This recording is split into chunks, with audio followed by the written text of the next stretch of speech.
Hi hello friends, welcome to Harikasri creations. మన మగ్గం work 45 days ఛాలెంజ్లో ఈరోజు డే 21 చూద్దాం. ముందుగా మన ఛానల్ ఎవరైతే ఫస్ట్ టైం చూస్తున్నారో ప్లీజ్ సబ్స్క్రైబ్ చేసుకోండి. ఈరోజు మిర్రర్ చుట్టూ గొలుసు కుట్టు అనేది ఎలా వేసుకోవాలో చూద్దాం.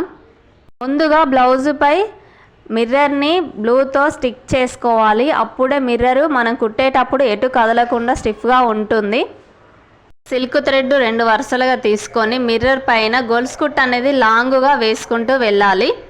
ఒక వరుస పూర్తి అయిన తర్వాత రెండో వరుసకు కూడా సేమ్ లాంగ్ కుట్టు గొలుసు కుట్టు అనేది వేసుకోవాలి. ఒకదాని తర్వాత ఎన్ని వరుసలు వీలైతే 3 or 4 మీకు ఎన్ని వరుసలు వీలైతే అన్ని వరుసలు వేసుకోండి. గొలుసు కుట్టు అనేది మిర్రర్ అనేది కనబడకుండా పూర్తిగా కుట్టుకుంటూ వెళ్ళాలి.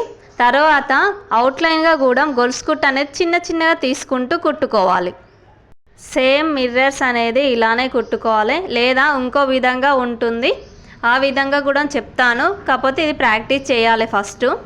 మగ్గం వర్క్ బేసిక్ కూడా రాని వాళ్ళు మగ్గం వర్క్లో గొలుసు కుట్టు అనేది చాలా ఇంపార్టెంట్. అదొక్కటి పర్ఫెక్ట్గా నేర్చుకోండి.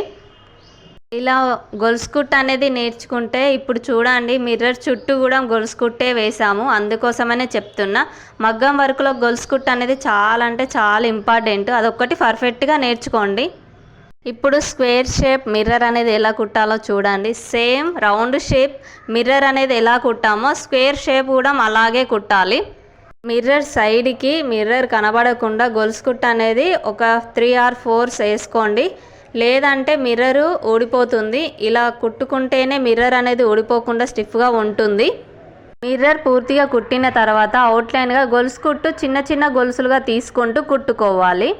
మనం డిజైన్ వేసేటప్పుడు సిల్క్ థ్రెడ్ అనేది మధ్యలో తెగింది అనుకుంటే అప్పుడు ఒక చిన్న ముడి వేసుకొని బ్లూ అప్లై చేసుకోండి. తర్వాత డిజైన్ అనేది కంటిన్యూ చేయండి. ప్లీజ్ నా వీడియో కనుక నచ్చినట్టయితే ప్లీజ్ లైక్, షేర్, సబ్స్క్రైబ్ చేసుకోండి.